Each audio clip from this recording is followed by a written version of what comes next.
Someone else's success is not your failure, except when it is. Hi, I'm Jennifer Ashley Tepper. And I'm Joe Iconis, and you're listening to Album Podcast on the Broadway Podcast Network.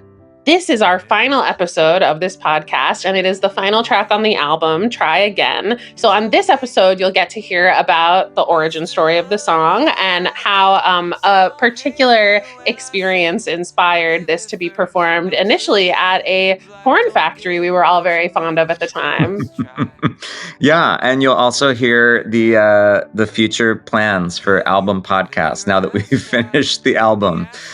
So please listen to this very special final episode of Album Podcast. Just try and try and try and try and try and try and try till the day that you die. Tell us about when you first wrote Try Again. I first wrote Try Again in July of 2015, and the context for me writing the song was very specific, and it had to do with a lot of things, but the sort of the trigger for it was the opening of Be More Chill at Two River. And so Be More Chill opened at Two River in June of 2015. And leading up to the opening of Be More Chill, a lot of people were really excited about the show, a lot of like industry people. And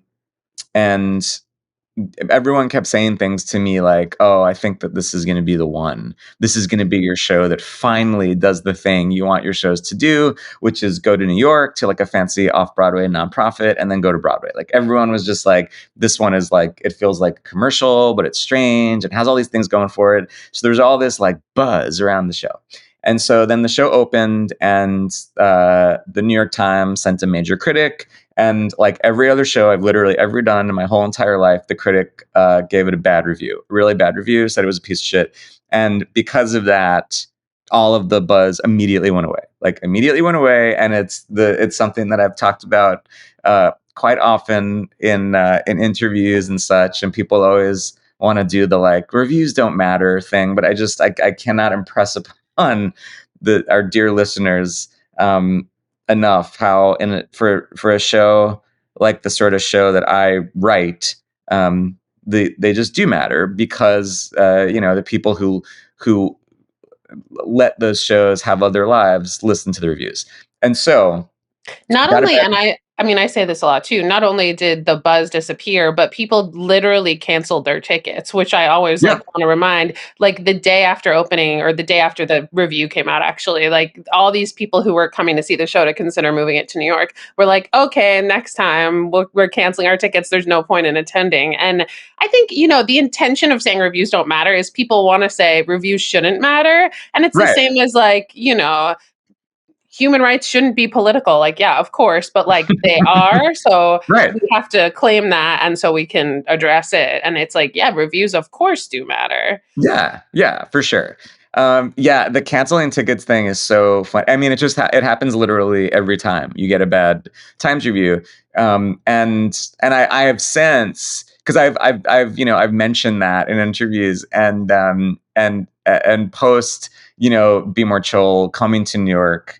I've had producers jokingly say to me, I was one of those people who canceled my tickets, ha ha ha ha, which is like a little bit gross, but kind of validating to be like, I'm not crazy. All of those people didn't just get the flu after the bad New York Times review, and so at any rate, so like the show opens and the buzz goes away, and I was really heartbroken because, this had come after Blood Song of Love, and I was working on another project at the time that I was about to get fired from.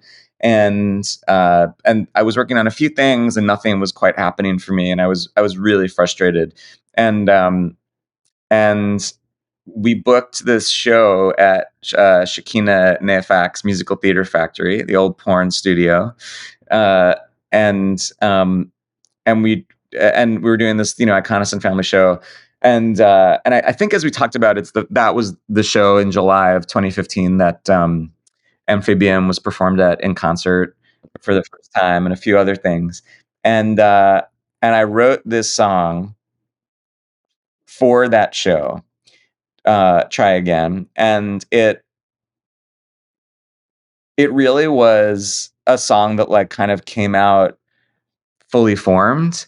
It's like I knew that I wanted to write something that had the like the hook of, if at first you don't succeed, try and try again.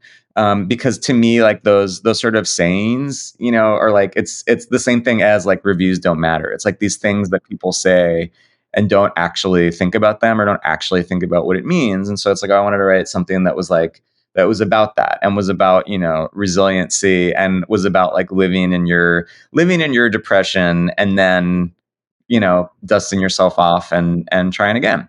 And so so I wrote it, and I did it at that show, and there's a video of me doing it at that show.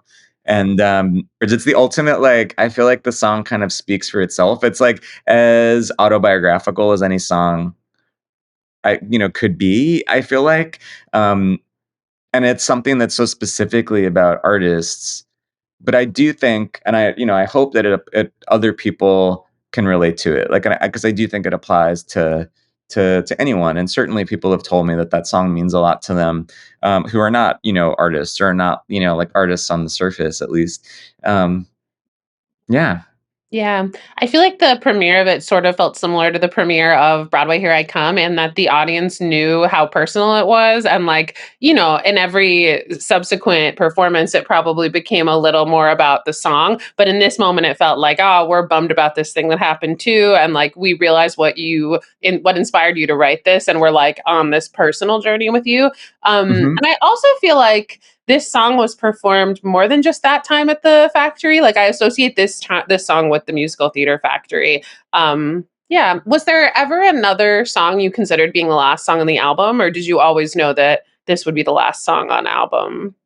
I was kind of, going back and forth between this song or Last on Land ending the album. And I feel like everyone else making the album kind of assumed it would be Last on Land, just because Last on Land is so huge, and the ending of it feels so like warm and fuzzy.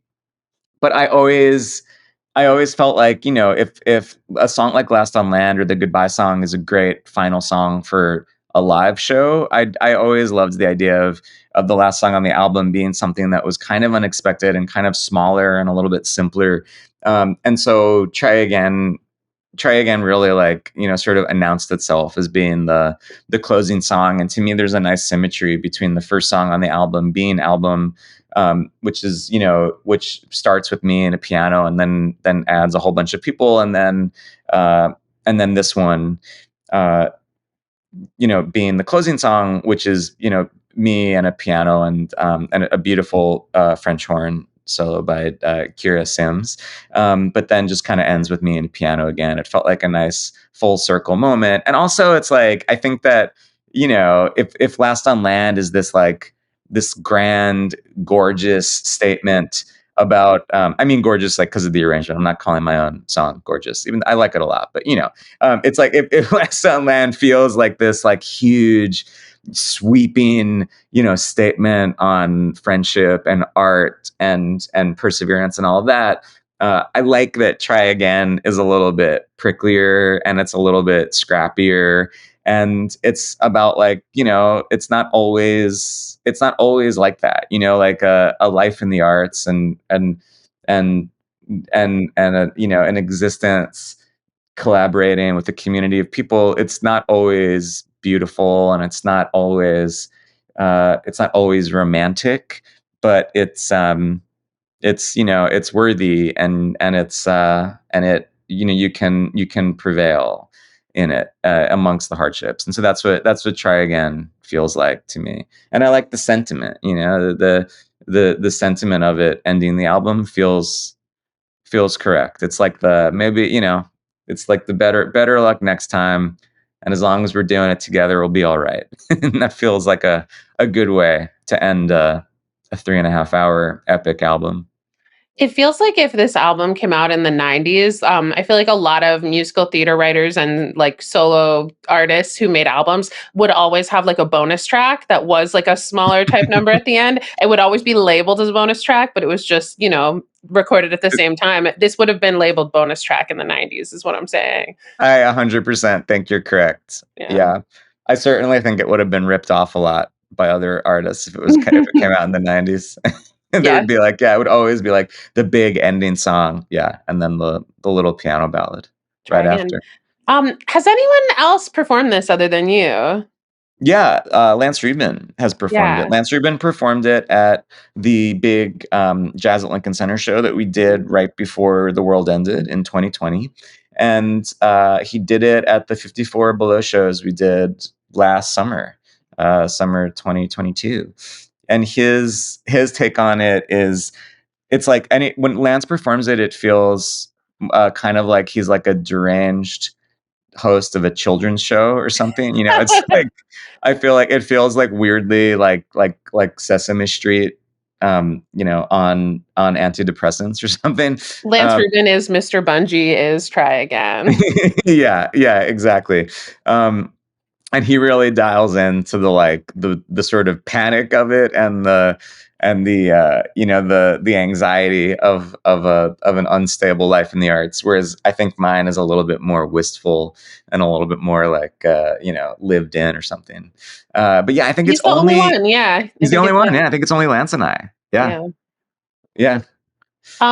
Well, this brings us to the end of this podcast. So thank you to all the listeners for geeking out with us and listening to us talk about, the important stuff and the minutia of all these songs.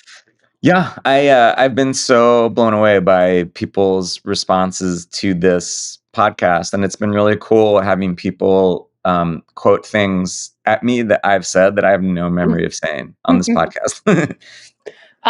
Also, thank you to the Broadway Podcast Network, not just for letting us make this, but for having it be something evergreen that will just exist. Because as many people listen to it already, I'm excited, as you said, years from now for someone to be like, oh, I know this about this song because I just listened to the podcast. So we're really grateful to have kind of put all this stuff down on the record. And I think it'll be really nice for when we're very elderly, Tepper, and our memories are not what they used to be, to have this to go back to listen to remind us of where things came from when we're, I already feel like that with some parts of, I'll be like, oh, when did this happen in terms of, shows we worked on together or anything? And I'll look at what Facebook used to be to tell me. Because I'm like, oh, I wrote on Jason's wall last night that this was the performance where that happened. We don't have those records. That's not what social media is in 2023. And unless we actually create, things like this that are real, documentations of it, they disappear. So thank you. Yeah. Thank you, Broadway Podcast Network. Which album are we doing next, Tepper? Well, I guess album 2. Or we could just do Ragtime. Yeah. I've been listening to Woman of the Year a lot lately. We could do that. Oh, yeah. Catch us next season on the album podcast. The album podcast, Woman of the Year. Yeah. Thanks, Teps. Thank you, Joe. The people feel the heat and apply yourself again.